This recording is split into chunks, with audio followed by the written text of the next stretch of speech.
The rain hammered against the concrete as Maya Chen clutched her portfolio, water seeping through the cheap canvas. The architectural firm rose before her like a monument of steel and tinted glass, reflecting storm clouds back at the sky.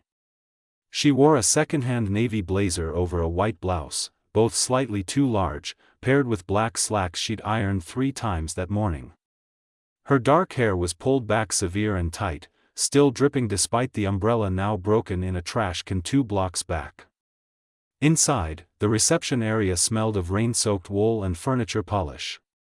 Chrome fixtures gleamed under recessed lighting. A woman in a charcoal pencil dress and crimson lipstick glanced up from behind a desk of black lacquered wood. "You must be the 3 o'clock." Her tone carried something between sympathy and warning. Maya nodded, unable to trust her voice. "6th floor. Conference room B." The woman paused. "Good luck. You'll need it." The elevator climbed in silence. Maya studied her reflection in the polished doors. 26 years old and already hollowed out by the city, by rejections, by the weight of promises she'd made to people who weren't here anymore. The doors opened to a hallway lined with framed architectural renderings. Buildings that looked like frozen screams. At the end, glass walls revealed a conference room where a man stood with his back to her, hands clasped behind him. He wore a black suit so precisely tailored it looked like armor, a crisp white shirt unbuttoned at the collar. His dark hair was swept back, threaded with premature silver at the temples. She knocked. He didn't turn. "Come in." Maya entered. The space was minimalist and cold. A table of dark walnut. Chairs of leather and chrome. Behind him, floor-to-ceiling windows framed the city drowning in gray rain. "Sit." She sat. Waited. The silence stretched like a blade against her throat. Finally, he turned. Elias Moreau was younger than she expected, maybe 35, with a face carved from stone and exhaustion. His eyes were the color of smoke, and when they landed on her, she felt stripped down to her failures. He moved to the table, setting down her portfolio without opening it. "Tell me why you're here." "I need this job." "Wrong answer." His voice was quiet, controlled, devastating. "Everyone needs a job. Why should I hire someone with no experience in commercial architecture? Someone who spent the last 3 years designing community centers that never got built?" Heat crawled up Maya's neck. "Because I understand what it means to create something that matters." "Matters?" Something dangerous flickered across his expression. "Buildings don't matter. They're tombs we construct to pretend we'll be remembered." He leaned forward. "I've had 6 junior architects in the past year. They all quit or broke. What makes you different?" "Maybe I'm already broken." The words hung between them. Elias went very still. "What did you say?"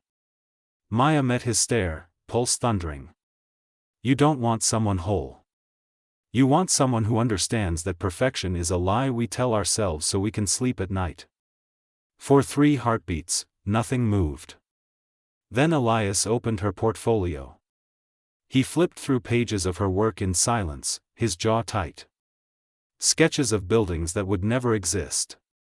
Designs for spaces meant to heal, to shelter, to remember. He stopped on one page. A memorial. Clean lines and light, built around absence. Who was this for? Maya's throat closed. "My sister." His fingers traced the edge of the rendering. "Did you build it?" "No. I couldn't afford it." She couldn't either. The words tasted like ash. "She died 3 years ago. Car accident. I promised her I'd make something beautiful in her name. I've been failing ever since." Elias looked up. Something shifted in his smoke-gray eyes, something raw and recognizing. "You start Monday. 6 in the morning." Maya blinked. "What?" "Don't be late. Don't make excuses. Don't expect mercy. He closed the portfolio, sliding it back across the table. And don't ask me about my past. I won't ask about yours. She stood on unsteady legs, gathering her things. At the door, she turned. Why did you hire me? Elias returned to the window, his silhouette sharp against the rain-streaked glass. Because you're the first person who didn't lie to me about why they're broken. Maya left, her heart pounding in her ears. As the elevator descended, she caught her reflection again. The same face, but something in her eyes had changed. She didn't notice the framed photograph in Elias's office, partially hidden behind awards and accolades. A photo of a young woman with kind eyes and a bright smile. The same woman from Maya's memorial design. The same sister. Monday arrived with frost on the windows and darkness still clinging to the streets. Maya wore a fitted gray dress and low heels, her hair twisted into a professional knot. She carried a leather bag her sister had given her 5 Christmases ago, the strap worn soft from use. Elias was already at his drafting table when she arrived, sleeves rolled to his elbows, a cold cup of coffee forgotten beside scattered blueprints. He wore black again, different suit but same severe precision. A thin silver watch caught the overhead lights. You're 4 minutes late. Maya checked her phone. It's 5:56. I said 6. Not 5:56. He didn't look up. The Meridian Project. Luxury condos downtown. The client wants soulless boxes they can sell to tech executives. I want you to redesign the common spaces. He slid a folder across the table. Make them feel something. Anything. Even if it's just regret. For 6 hours, they worked in near silence. The office smelled of paper and the faint ghost of his cologne, something with cedar and smoke. Maya sketched, erased, sketched again. Elias moved through the space like a shadow, appearing over her shoulder without warning, his presence electric and unsettling. Wrong.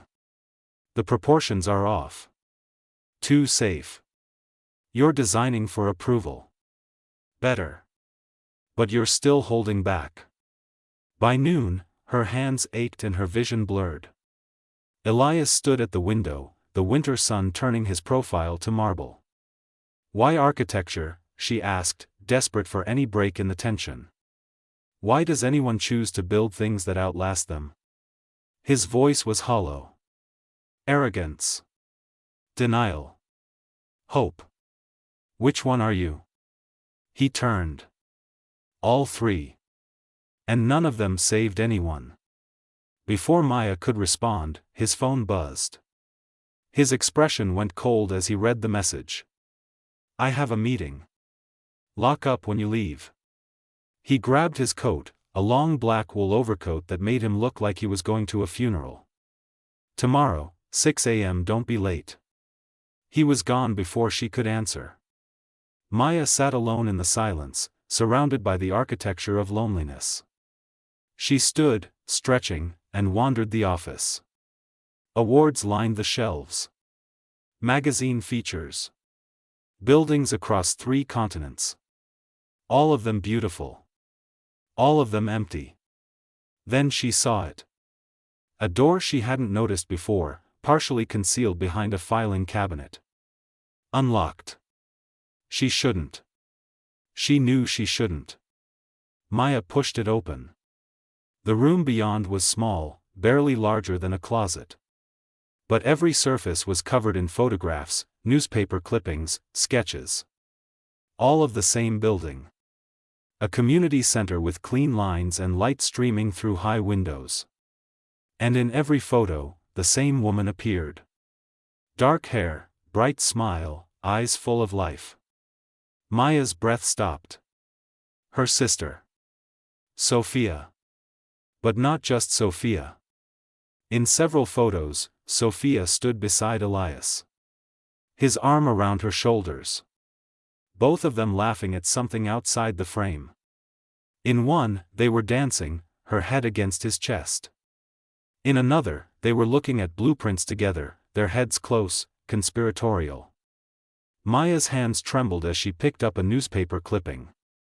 Local architect and fiancé killed in tragic accident. The words swam. She forced herself to read. Sophia Chen, 29, and architect Elias Moreau, 32, were involved in a fatal collision on Highway 7. Chen died at the scene. Moreau survived with severe injuries. The couple had been engaged for 6 months.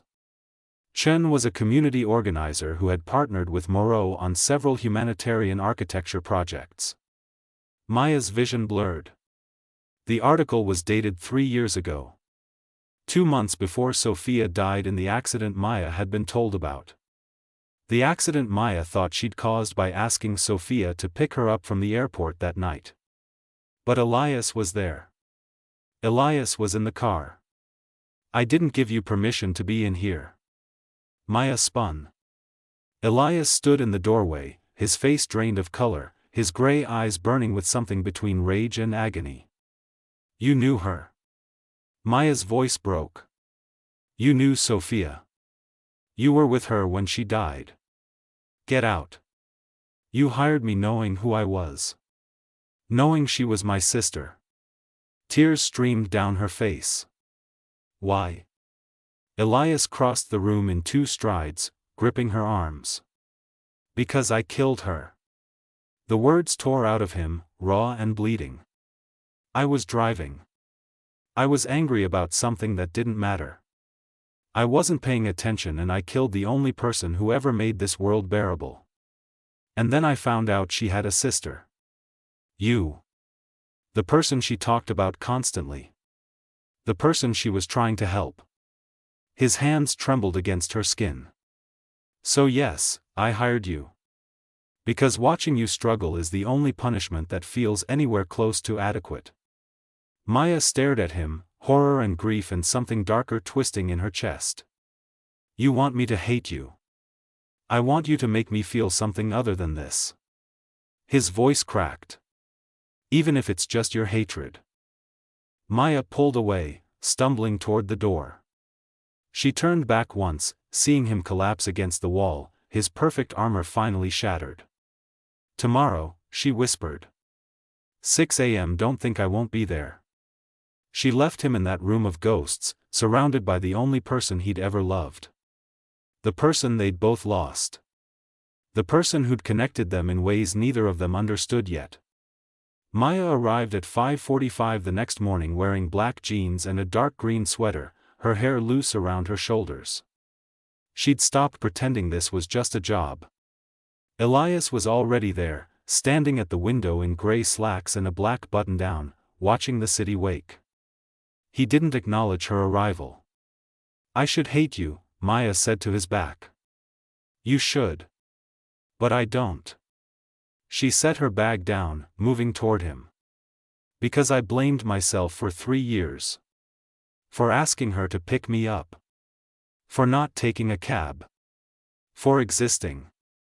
Elias turned. His eyes were red-rimmed, exhausted. "You didn't kill her. Neither did you." Maya's voice was steady now. "It was an accident. A terrible, random accident that destroyed both of us. Don't." He stepped back. "Don't absolve me. You don't know what I said to her that night. The things I accused her of. Then tell me." The silence was suffocating. She wanted me to quit. To stop taking projects that consumed me. To design the community center she'd been dreaming about instead of towers for corporations. His hands clenched. "I told her she was naive. That her dreams were childish. That I couldn't waste my talent on projects that would never make money." He laughed, bitter and broken. "We fought for an hour. She was crying when we got in the car. I was still angry. Too angry to notice the truck running the red light until it was too late." Maya closed the distance between them. "What would Sophia say to you right now? She'd tell me I'm being an idiot." His voice cracked. She'd tell me to stop punishing myself. To finish the center we planned together. Then why haven't you? Because I don't deserve to build something beautiful in her name. Not after what I did. Maya reached for his hand. His fingers were cold, trembling. What if you don't build it for her? What if you build it with me? For everyone we've both lost.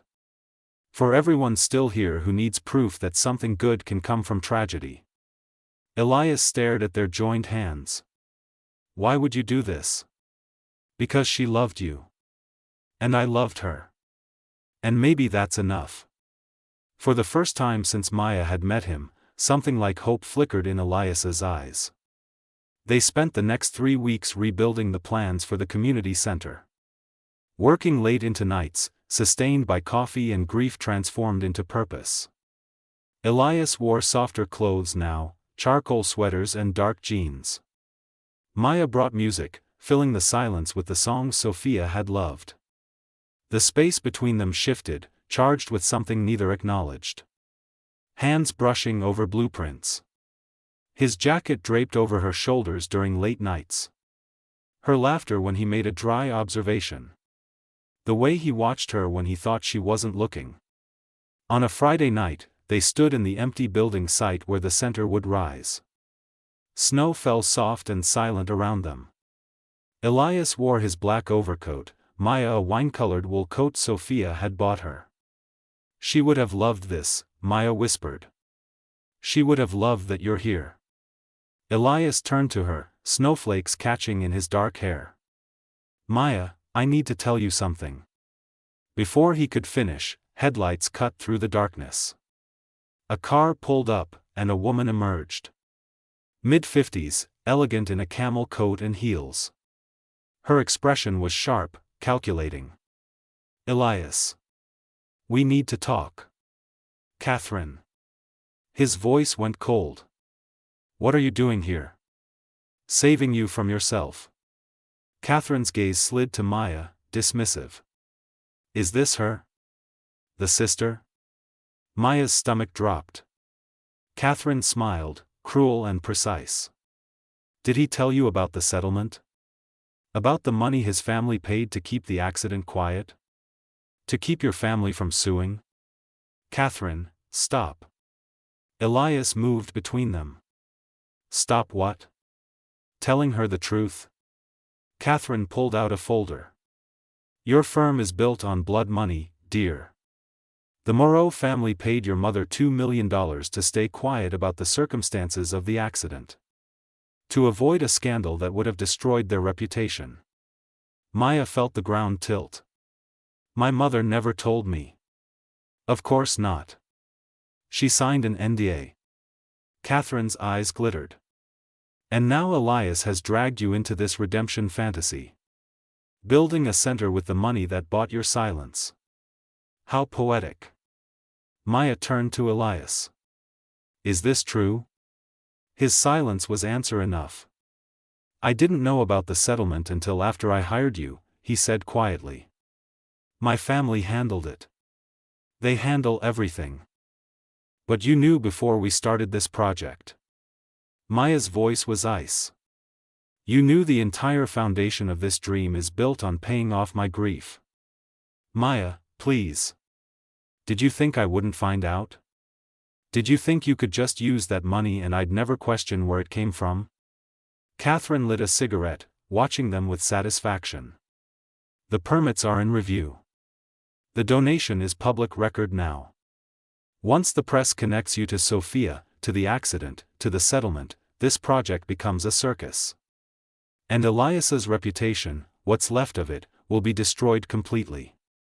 She dropped the folder at Maya's feet. Unless you walk away. Sign this new agreement. Take another settlement and disappear. Let him finish this monument to his guilt alone. Maya looked at Elias. At the man who'd been broken by the same tragedy that shattered her. The man she'd started to trust. Started to feel something dangerous for. Is this why you really hired me? To ease your guilt? To have a living memorial you could control? No. His voice broke. I hired you because I saw Sophia in your work. In your heart. And then I fell for you and I didn't know how to tell you the truth without losing you. The words hung in the frozen air. You fell for me, Maya repeated, her voice hollow. I'm sorry. She picked up the folder, hands shaking. Inside were the new settlement papers. $3 million. Her signature line waiting. The project details. The blood money that would build Sophia's dream. Maya looked at Elias one last time. Then she turned and walked into the falling snow, the folder clutched against her chest, leaving him standing in the empty space where something beautiful was supposed to rise. Maya didn't sign the papers. For 3 days, she kept them on her kitchen table in her cramped apartment, staring at the numbers that could change everything. $3 million. Enough to pay off her mother's medical debt. Enough to start over somewhere far from this city of ghosts. She wore comfortable clothes now, an oversized gray cardigan and leggings, her hair in a messy bun. The apartment was small but filled with Sophia's presence. Photos on every surface. Her books still on the shelves. On the 4th day, someone knocked. Not Elias. She'd half expected him, but this was her mother. Small and tired in a worn blue coat, her hair gone silver, her eyes still carrying the weight of impossible choices. You know. It wasn't a question. Her mother sat at the table, hands folded over the settlement papers. I wanted to tell you. 1,000 times. Why didn't you? Because you were drowning in guilt. Because you'd dropped out of architecture school to take care of me after my diagnosis.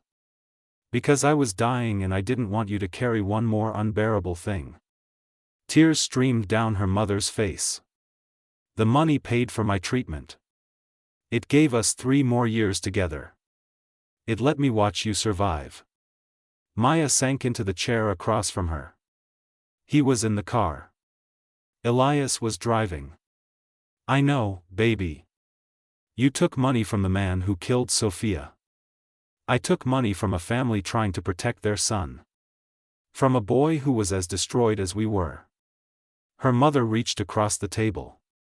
That money kept us alive. Maybe that's terrible. Maybe that makes me a monster. But I'd do it again to keep you. Maya closed her eyes. He built this entire project as penance. He hired me as part of his punishment. Did he? Her mother's voice was gentle. Or did a broken man find another broken person and try to build something beautiful from the pieces? I don't know anymore. Then ask him. Maya found Elias 3 hours later at the building site. He wore dark jeans and a navy sweater, his hair disheveled, his face unshaven. He was alone, sitting on the concrete foundation, staring at blueprints spread before him. She wore her sister's wine-colored coat, jeans, boots made for fighting. I'm not signing, she said.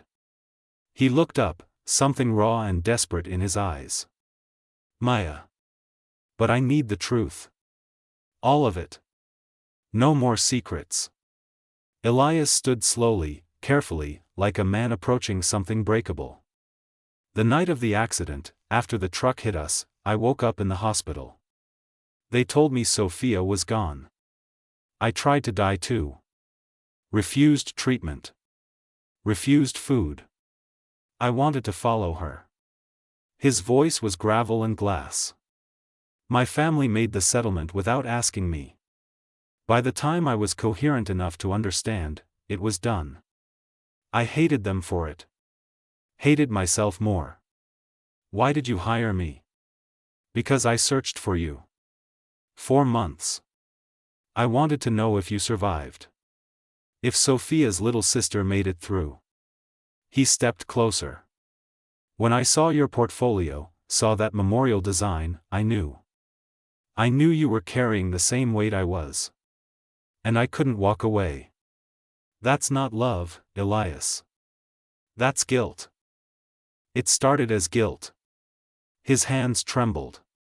But then I watched you work. Watched you fight. Watched you transform pain into something worth building.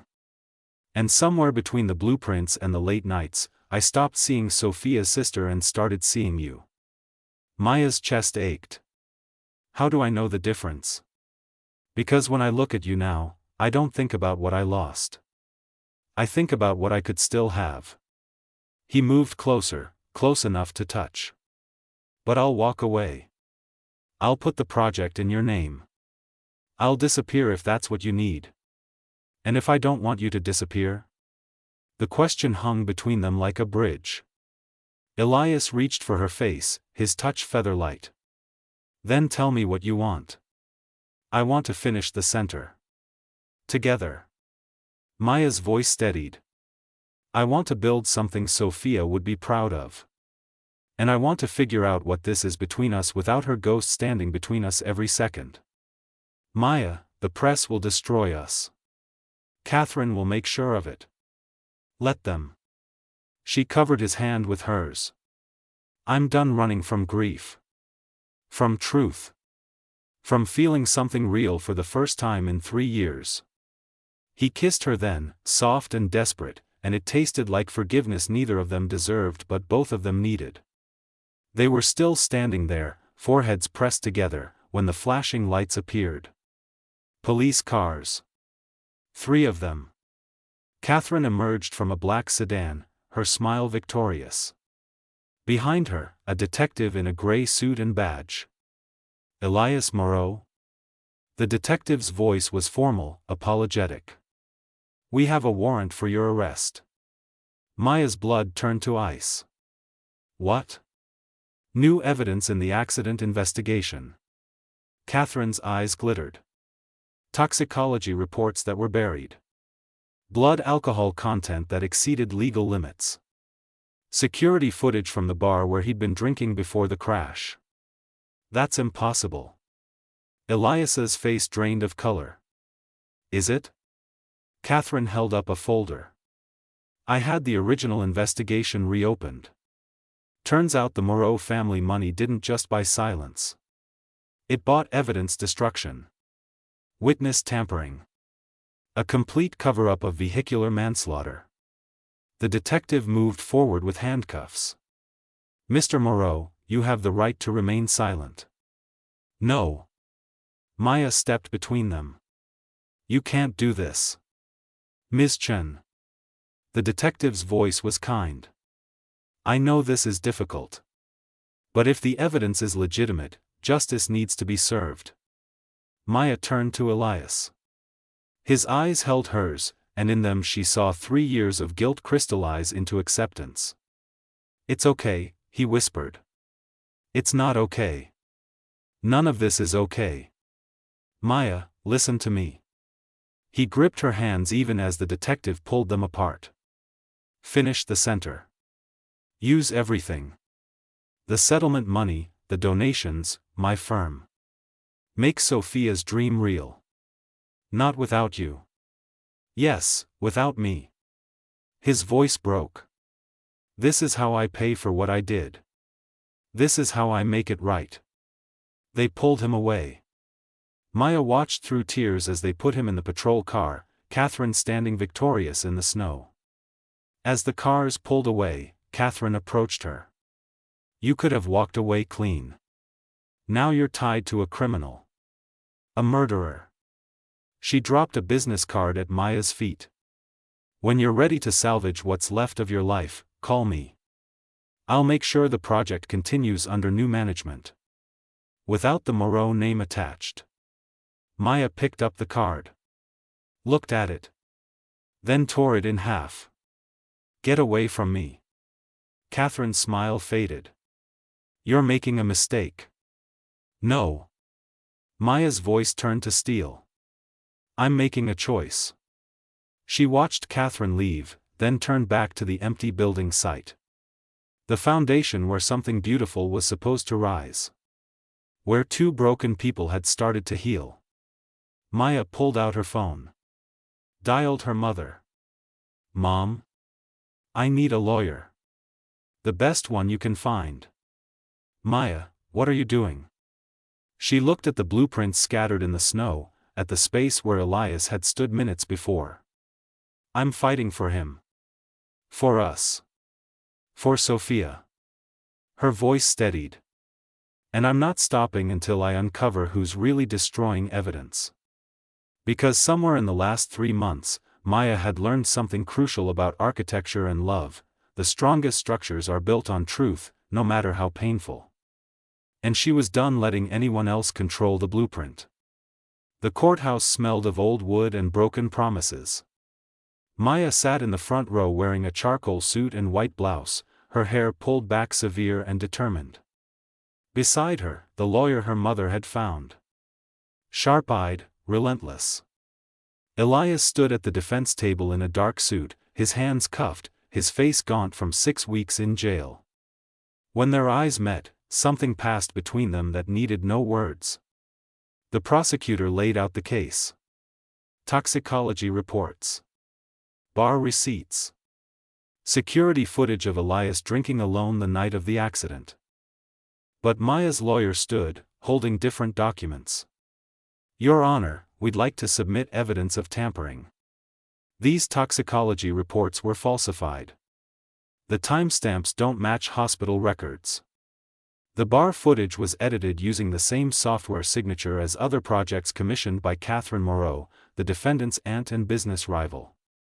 The courtroom erupted. The prosecutor objected.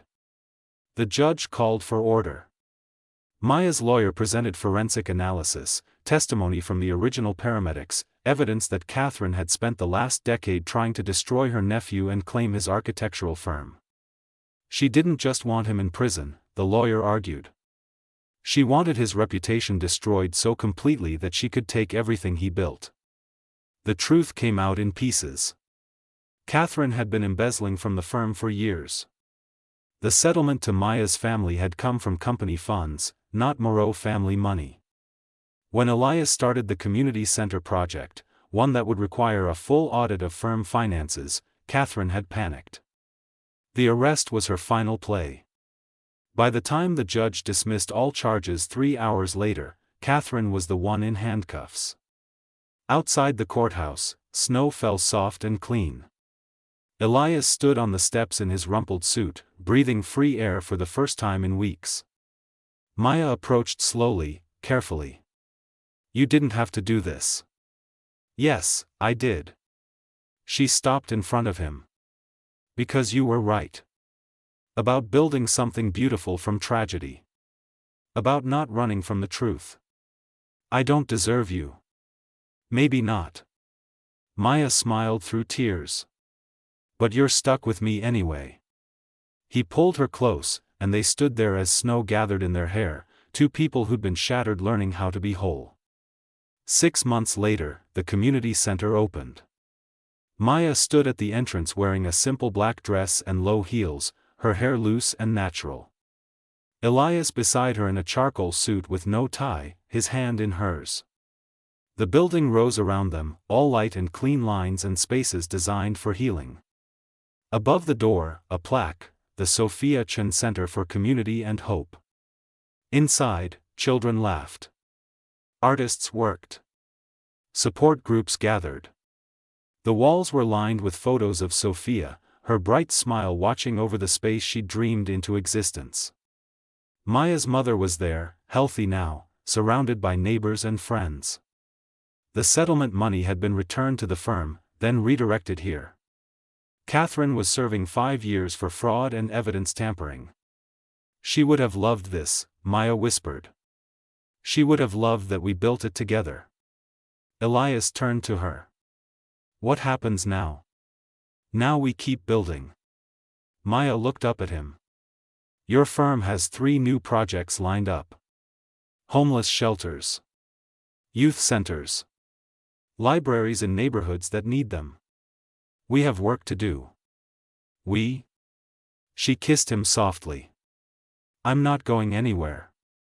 That evening, after everyone left, they stood alone in the center's main hall. Moonlight streamed through high windows, casting silver patterns on the floor. The space smelled of fresh paint and possibility.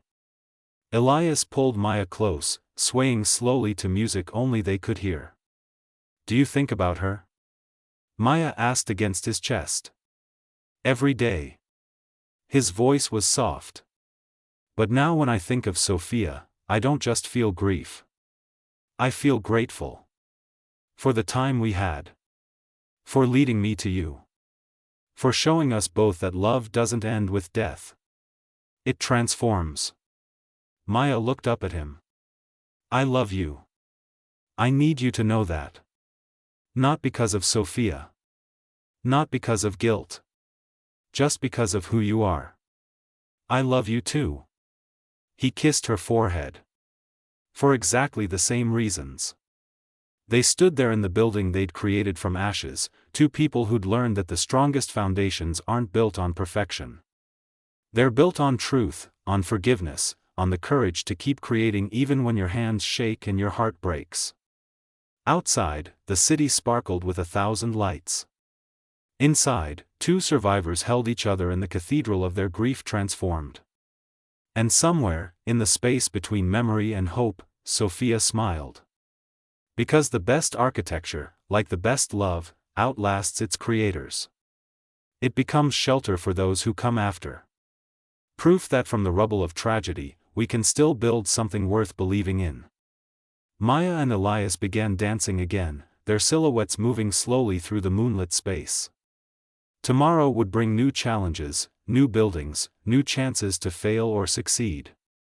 But tonight, in this moment, they'd built something that couldn't be destroyed. Not by grief.